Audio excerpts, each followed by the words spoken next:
Nach 2 intensiven Wochen in der weiten Puna-Ebene steht ein Szenenwechsel an. Auch wenn er etwas anders kommt, als wir es uns gewünscht hätten. Doch bevor wir Abschied nehmen, zeigt sich die Hochebene noch einmal von ihrer spektakulärsten Seite. Wir treffen auf Einheimische, entdecken spiegelglatte Wasserlöcher mitten in einer Salzwüste und durchqueren eine Wüstenlandschaft, bei der man wirklich glauben könnte, der Teufel selbst hätte seine Finger im Spiel gehabt.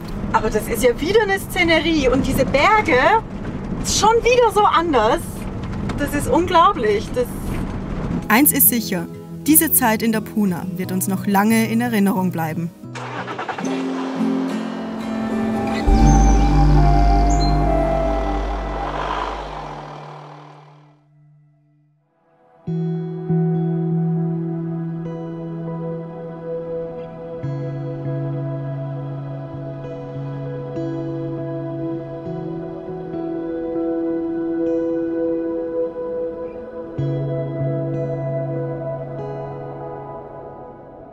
Hola, schön euch in diesem Video dabei zu haben, in unserem letzten Video aus der Puna-Hochebene.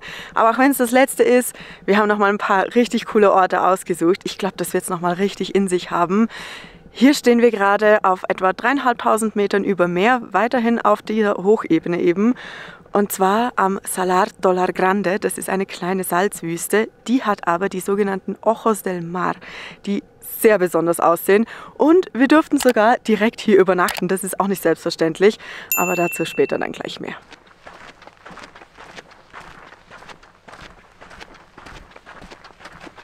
Auch hier wird Naturschutz wieder sehr ernst genommen. Es gibt bestimmte Wege, auf denen man gehen darf und von denen man nicht abweichen darf, denn dann könnte man ja hier diese Natur zerstören. Und das erinnert mich auch ein bisschen an Laguna Verde, wo wir vor ein paar Tagen waren. Das habt ihr vielleicht im letzten Video schon gesehen. Da haben sie es auch sehr ernst genommen mit dem Naturschutz. Also es ist schon wichtig, dass man hier in der Gegend eigentlich auch allgemein Regeln zum Naturschutz auch befolgt und respektiert.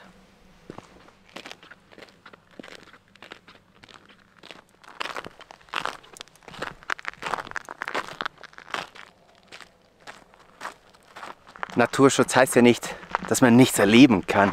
Wir laufen ja jetzt auch auf diesem Trampelpfad mitten durch den Salar hindurch und unter den Füßen knackst das Salz.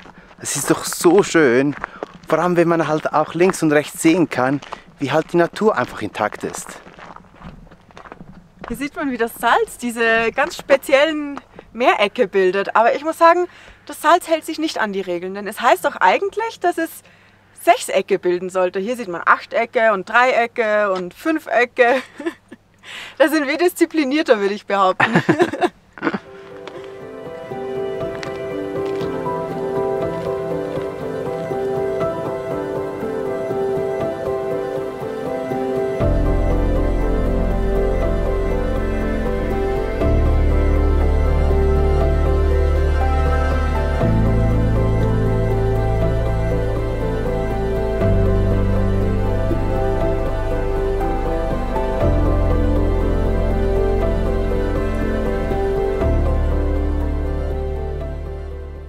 Hinter mir sieht man jetzt, was diesen Ort hier so besonders macht. Es gibt hier einige Wasserlöcher, eben Ojos del Mar, also eigentlich Augen des Meeres oder Meeresaugen. Aber die sind sehr speziell, denn da drin leben Mikroorganismen, sogenannte Stromatolithen. Und das sind die ältesten Spuren von Leben auf der Erde. Die sind Millionen, Milliarden von Jahren alt und die leben einfach hier drin. Und deswegen ist es auch so wichtig, die zu schützen. Das Gute ist, diese Ojos de Agua sind definitiv auch was für Morgenmuffel, denn allzu früh muss man gar nicht hierher kommen, dann kommen die Farben gar nicht so zur Geltung. Ja. Aber jetzt, wir haben etwa 10 Uhr. Ja, es ist etwa 10 Uhr, ja. Ja, und jetzt durch diesen Winkel, den das Sonnenlicht hat, werden diese Teiche oder diese Wasserlöcher erst so richtig blau, türkis, so richtig intensiv farbig. Der Nachteil ist, dass das Salz schon richtig krass das Licht reflektiert. Also ich hole mir gleich auch die Sonnenbrille raus. Die würde ich auf jeden Fall mitnehmen, wenn man hierher kommt.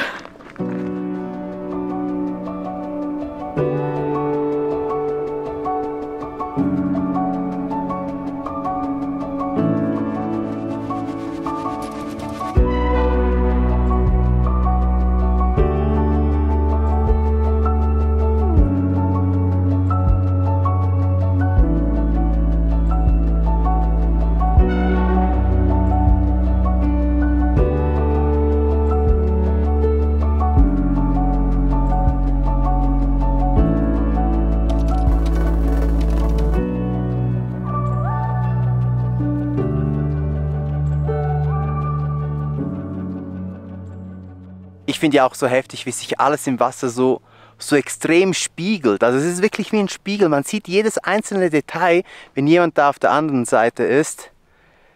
Ich weiß nicht, wie oft wir das schon in dieser Puna-Ebene gesagt haben, aber das ist unglaublich, wirklich. Das ist richtig schön. Als wir gestern hierher gefahren sind, haben wir einige Schilder gesehen, wo es hieß, man darf hier nur mit Guide rein, man darf hier nicht übernachten. Und das hat uns schon nach dem letzten Erlebnis bei der Laguna Verde ein bisschen verunsichert, weshalb wir nochmals ins Dorf gefahren sind da zum Touristeninformationszentrum gefahren. Der hat das abgeklärt mit dem Guardaparque, also mit dem Parkwächter, genau. Wir sind dann sogar zu dem nach Hause gelaufen, um das mit dem wirklich abzuklären, ob es in Ordnung ist, dass wir hier ohne Guide uns einfach hier bewegen dürfen und dass wir auch hier übernachten dürfen. Das war ganz witzig, wie er uns aufgezeichnet hat, wo wir quasi übernachten dürfen, wo wir laufen dürfen. Und ja, wir haben ihm auch erklärt, was wir halt letztes Mal erlebt hatten und dass wir halt das respektieren und halt, ja, für uns auch wichtig ist, dass wir die Orte, die wir besuchen, so hinterlassen, wie wir sie aufgefunden haben. Und ja, auch heute Morgen war noch kurz hier, hat uns begrüßt. Und nebenher, falls irgendjemand von euch hier irgendwann mal die Gegend besuchen sollte, informiert euch am besten direkt bei den Locals. Die wissen, was erlaubt ist, was nicht. Und dann hat man eigentlich die beste Experience. Alle Infos und Abklärungen holt man am besten in der Ortschaft hinter mir in Tolar Grande ein. Wir sind da gestern durchgefahren, haben auch ein bisschen was eingekauft und Wasser aufgefüllt. Und es ist allgemein eine recht interessante Ortschaft, denn sie lebt vor allem von den Minen hier in der Umgebung oder vor allem von einer Mine. Hier gibt es ja die Goldmine in der Nähe vom Cono de Arita. Und wir haben da mit ein paar Leuten gequatscht und besonders ein Herr hat uns sehr viel erzählt. Die Mine ist scheinbar seit 2020 in Betrieb und er meinte, sie hätten seitdem 1000 Goldbarren rausgeholt. Also natürlich Golderz, das zu Goldbarren verarbeitet wird. Und wir haben nachgesehen, nach heutigem Wert oder nach heutiger Schätzung sind das etwa 90 Millionen US-Dollar, die sie da einfach aus dem Berg rausgeholt haben. Ich finde das so krass, weil man sieht hier einfach nur diese Wüste, diese Trockenheit und dem entgegen steht dann dieser Reichtum, den sie aus diesem Berg rausholen. Und man sieht auch immer wieder LKWs hier vorbeifahren, die eben mit dem Minenbetrieb in Verbindung stehen. Es ist interessant, was so eine Wüste alles mit sich bringen kann. Oft wirkt es so abstrakt, wenn man von großen Geldsummen oder den Reichtümern anderer spricht. Aber auch wenn man selbst nicht mit großen Summen arbeitet, sollte man sich mit den Finanzen auseinandersetzen und Wege suchen, das eigene Vermögen bestmöglich zu managen. Wenn auch ihr mehr aus eurem Geld herausholen wollt, könnte Trade Republic das Richtige für euch sein. Mit dem Girokonto könnt ihr nicht nur in Echtzeit Geld überweisen und Lastschriften einrichten, sondern ihr erhält auch den vollen Einlagezins der Europäischen Zentralbank von aktuell 2% auf euer Gehalt, das auf das Trade Republic Konto kommt.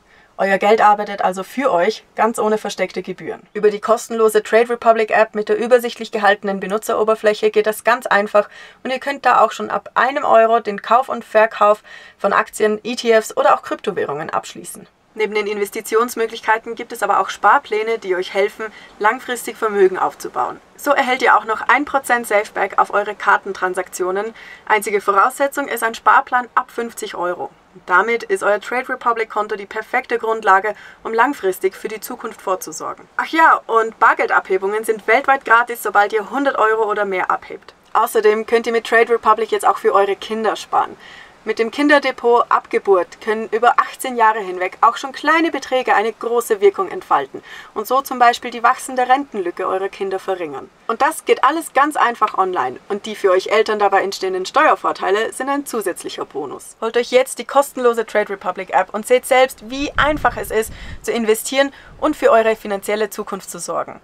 Das macht ihr am besten über den Link in der Videobeschreibung oder ihr scannt den QR-Code ein.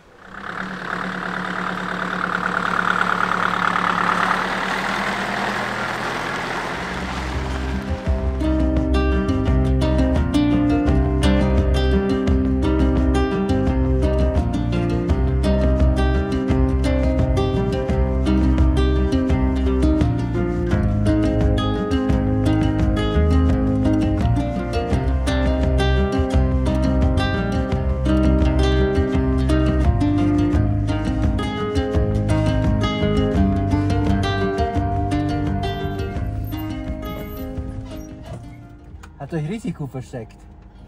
Man sieht euch gar nicht von der Straße. Wirklich nichts. Wir standen aber auf iOverlander schon in den Kommentaren. So, da wären wir. Wir sind wieder auf über 4000 Metern über Meer. Das heißt, ja. Und die Sonne knallt richtig runter. Also zumindest das Gesicht eincremen, Ja. oder? Stimmt. Kann man nie genug machen auf der Höhe. Nö. Auf unserer Route gibt es ja diesen einen Ort hier mit verlassenen Häusern und einem Zugwaggon. Ist schon ziemlich hier auf 4000 Meter sowas zu entdecken. Ist wieder mal so ein Ding. Wieso? Wieso ist das hier? Über 300.000 Kilometer. Bitte einsteigen. Hat jeder das Ticket gelöst? Natürlich. Ich war schwarz. Was?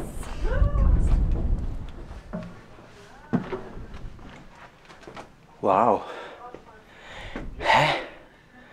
Was ist das hier? Ein Überbleibsel hier ist auch dieser eine Waggon. Und ich muss sagen, ich hatte nicht erwartet, dass der auch mit Holz verkleidet ist überall.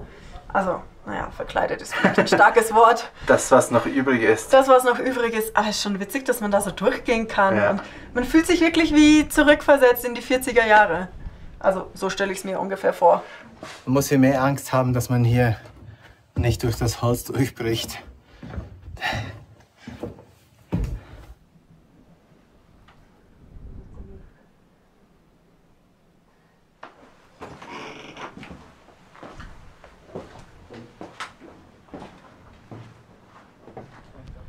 Verrückt hier. Ja, wirklich.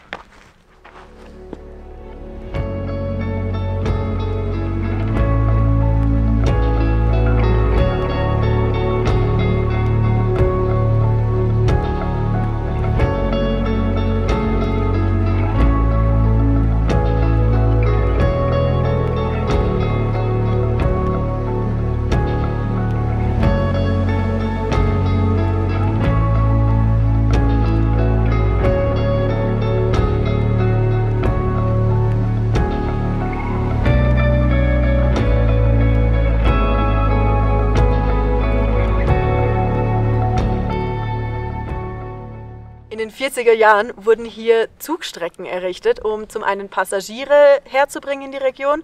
Das waren vor allem Minenarbeiter und ihre Angehörige und ja, Leute, die rundherum in Dienstleistungen tätig waren, aber natürlich auch Material oder sogar Vieh. Und die Strecke ging bis nach Chile. Man sieht auch hier hinten einen Teil der Strecke, die sich so langsam diesen Berg hochschlängelt. Ich glaube, diese Züge haben echt was geleistet hier. Ja, mit dem Rückgang der Minen, die sich halt nach und nach erschöpft haben, sank natürlich die Nachfrage. Es gab auch andere Alternativen für Transportmöglichkeiten. Und deswegen funktionieren die Züge gar nicht mehr. Es gibt immer wieder auch verlassene Gebäude an diesen Zugstationen und eben auch diesen verlassenen Waggon. Es hat schon seinen eigenen Charakter, aber auf der anderen Seite, man hat es ja doch auch recht bald gesehen, wenn man hier mal durchschlendert. Ist ein cooler Zwischenhalt, aber ich glaube, wir fahren dann auch bald weiter. Weiter geht's. Die letzten Tage dürften... Wow! Krass. Wo kommt der ganze Staub? Naja, von der Straße. Boah. Ja, ich wollte gerade sagen, die letzten Tage sind wir eigentlich immer vorausgefahren und hatten das Problem nicht. Aber gerade hier, wo die Strecke gefühlt besonders staubig ist, also so staubig war sie bisher nicht. Jawohl, ist ja richtig so feiner Staub, Sand. Ja, es ist eben nicht mehr Sand, es ist wirklich Staub. Das ist so fein wie Mehl. Und hier ist es halt wirklich besonders fein. Und gerade jetzt fahren wir in der Mitte von unseren 3 Autos. Und wir merken einfach, wie alles hier so reinzieht. Es ist, boah, alles schmeckt nach Staub. Ja. Meine Brille ist zugesetzt, aber ich traue mich nicht, sie zu putzen, damit ich sie nicht zerkratze. Und es ist wirklich einfach nicht schön. Also wir spüren jetzt ein bisschen, wie es für die anderen war, hinter uns zu fahren. Aber ich glaube, wir kompensieren das gerade mit diesem Abschnitt hier. Entschuldigung dafür. Sorry.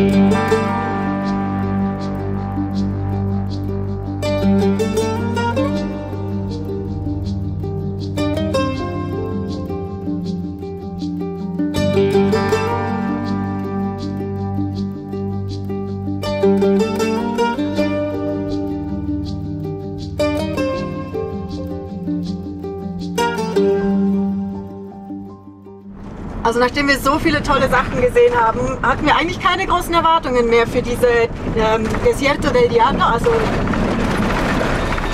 Teufelswüste. Aber das ist ja wieder eine Szenerie und diese Berge ist schon wieder so anders. Das ist unglaublich. Ja, ich verstehe, dass der Teufel diese Wüste geprägt haben könnte.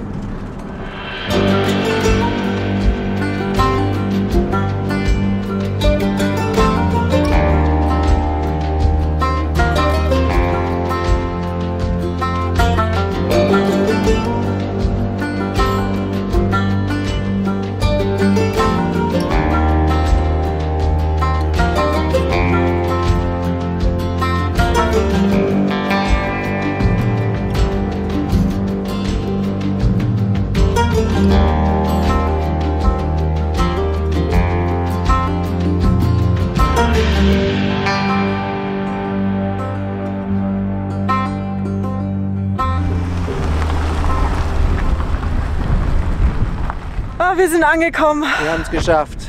Auch die Autos haben es geschafft. Wir sind zwar jetzt mittlerweile nicht nur mit roten Streifen, sondern komplett rot. Das ist so richtig roter Staub, der ist überall auch im Van. Ja. Ja. Das, naja, aber es war wieder mal eine richtig schöne Fahrt hier. Also diese Puna-Ebene ist einfach ein Traum. Und es war ja eigentlich auch unser Abschluss für die Puna-Ebene. Ja. Morgen geht's aus der Puna-Ebene raus. Puna-Ebene, ich kann nicht mehr sprechen. Und dann geht's schon in die nächste Großstadt. Jetzt machen wir uns erstmal noch einen gemütlichen Abend. Ja. Und dann sehen wir uns in der nächsten Station. Ja.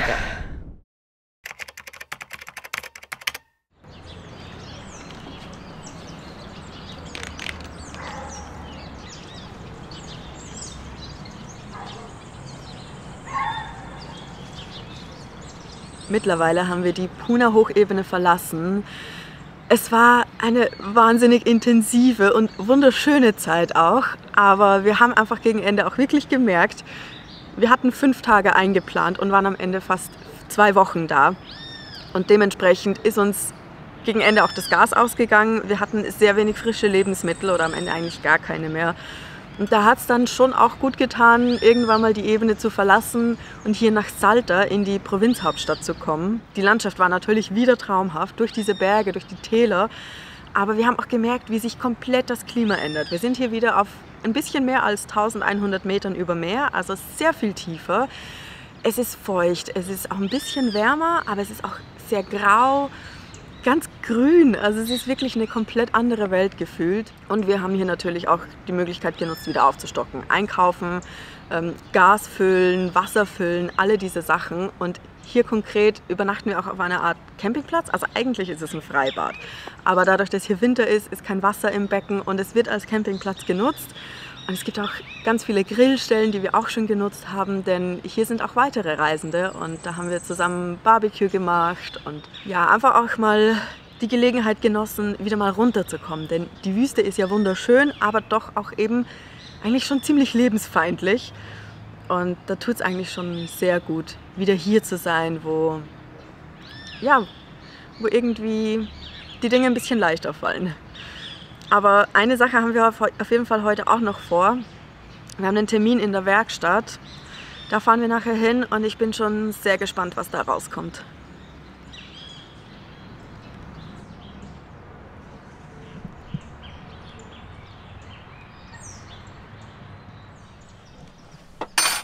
Na, wie läuft's bei dir? Hola. Ja, gut. Ich trockne hier noch das letzte Zeugs ab. Und dann können wir eigentlich schon weiter zur Werkstatt fahren. Hast du gesagt, dass wir zur Werkstatt gehen? Ja. Ja, wir sind auch schon richtig gespannt, was sie erstens mal zu unseren Stoßdämpfer sagen, aber auch allgemein. Also wir wollen ja unbedingt auch mal einen Check-up machen lassen. Das ging ja in Santiago de Chile, ging es ja nicht, weil wir es abgebrochen haben, weil die Werkstatt einfach kacke war. Lustigerweise, wir haben dann auf das Video so viele Nachrichten von Chilenen bekommen, dass selbst die nicht dahin fahren, um das Fahrzeug reparieren zu lassen. Naja, man lernt halt aus Fehlern und ich glaube, hier haben wir eine richtig gute Empfehlung von vielen Reisenden. Also ist das schon mal Gold wert. Ja, aber sonst allgemein haben wir Jimmy schon ein bisschen Liebe gegeben die letzten Tage. Wir waren bei der Autowäsche, die haben da 2 Stunden lang das Fahrzeug von oben bis unten mit 3, 4 Leuten geschrubbt, gewaschen und ja, sieht aus wie neu, nicht? Ja, total. Ja, aber jetzt, ja, wir machen hier noch kurz fertig und dann ab in die Werkstatt und hoffen, dass nicht noch weiteres rauskommt, was sie ersetzen müssen. Nein.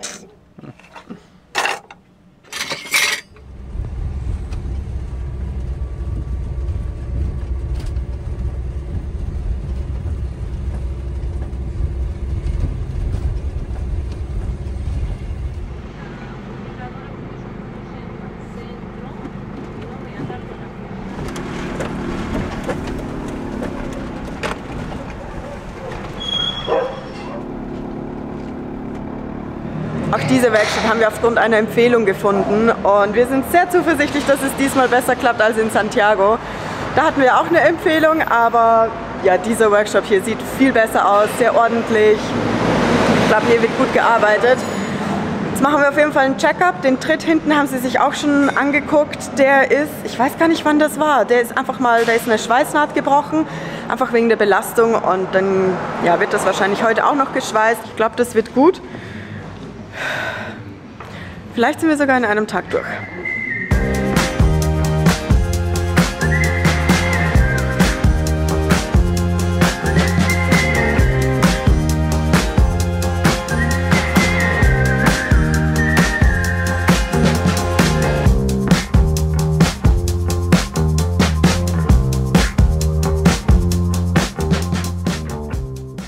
Also während den Schweißarbeiten finde ich ja total witzig. Für mich riecht es nach Weihnachten, nach diesen Wunderkerzen, die ja auch immer so Funken sprühen. Und genau das ist der Geruch, den ich jetzt in der Nase habe. Wir machen uns auch noch eine Motorenwäsche, weil sieht ja aus wie Sau. Und ich wechsle noch kurz den Luftfilter, weil den haben wir auch mit dabei. Und das war so unsere Idee, dass wir nach der Puna-Ebene auch den Luftfilter wechseln, weil der wird wahrscheinlich aussehen nicht gut, auf jeden Fall. Also, das waren dann zigtausende Euro.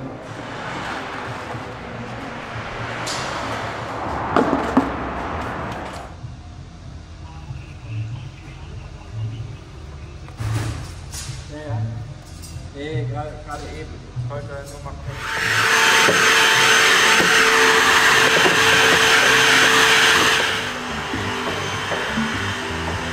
Wir sind auch gespannt, was sie zu den Stoßdämpfern sagen. Also wir sind ja schon froh, dass die uns bis hierher gebracht haben. Sie lecken aber immer noch, also da kommt Öl raus und also es führt kein Weg dran vorbei, die zu wechseln. Die Frage ist, ob das jetzt sein muss, denn in Argentinien sind die Teile einfach extrem teuer oder ob wir noch ein bisschen Zeit haben. Ja, und was uns auch noch aufgefallen ist, seit der Puna-Ebene, oder besser gesagt nach der Puna-Ebene, nämlich erst seit wir wieder auf Asphalt sind, wir haben einen neuen Riss in der Scheibe. Hier geht der schön einmal durch. Keine Ahnung, wir haben nicht mal einen Steinschlag entdeckt, also keinen Einschlag von einem Stein. Aber ja, solange er das Blickfeld vom Fahrer nicht stört, lassen wir den, glaube ich, erstmal so. Wir beobachten das und dann gucken wir nachher mal weiter. Ja, und Markus kennt ihr ja auch schon. Er ist auch hier leider mit ein bisschen größeren Problem. Er hat einen Motorschaden erlitten. Aber wir kommen zum guten Zeitpunkt. Mittlerweile hat er die meisten Probleme beheben können. Also hier in der Werkstatt haben sie das gemacht und heute geht es wahrscheinlich wieder auf eine Probefahrt. Also es sieht sehr gut aus bei ihm auf jeden Fall.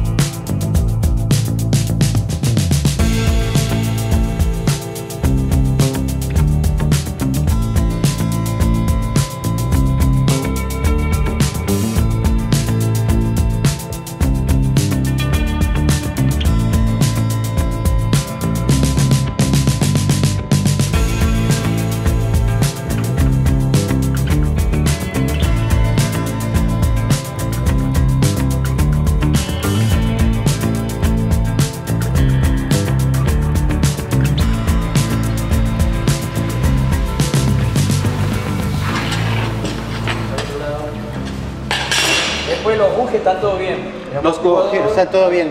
También las bandejas y las terminales también. La rótula también. Okay, es sieht so aus, als wäre die... wie heißt es? Ich habe es schon wieder vergessen. Das Radlager.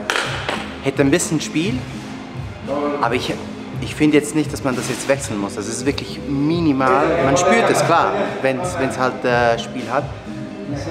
Aber ich glaube, das lassen wir hier nicht machen. Also Die meisten Autos ist noch ein bisschen mehr. ja, ja. Klar, Schotterpisten ist nicht das Beste, aber Ist nicht komplett abgeklärt.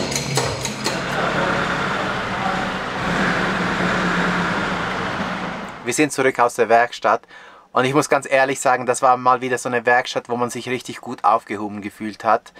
Die waren professionell und haben sich wirklich alles genau angeschaut und jedes Mal auch dazu erklärt, was kaputt ist, was man machen muss und ob man weiterfahren kann oder nicht.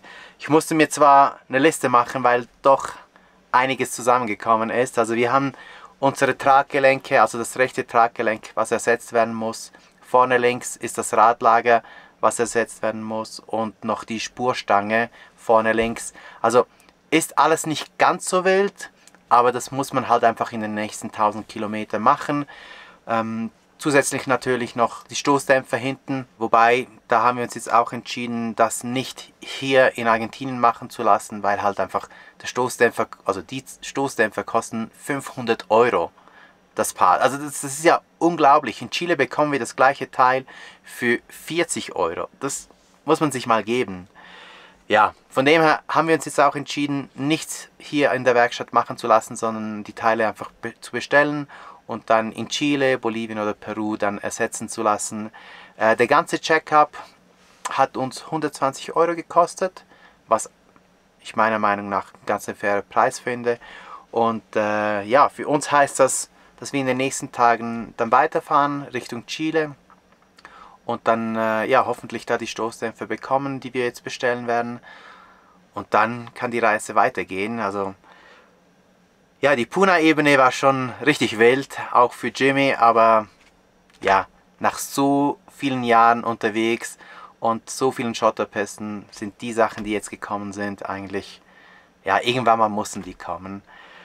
Ja, also, das war's für diese Woche. Wir hoffen, ihr hattet genauso Spaß an der Puna-Ebene wie wir. Falls ihr die vorherigen Videos von der Puna-Ebene nicht gesehen habt, schaut unbedingt vorbei. Das sind ja für uns unglaubliche Bilder. Und dann würde ich sagen, wir sehen uns nächste Woche, wenn es wieder weitergeht. Abonniert gerne den Kanal, hinterlasst ein Like da und kommentiert fleißig. Wir freuen uns, wenn ihr nächste Woche wieder einschaltet. Hasta luego! Hola, Lama! Hola! Hola! Ahoj! Juju, ahoj! Ciao, ciao! Dollar, wie heißt es? Dollar Grande? Gibt es ja diese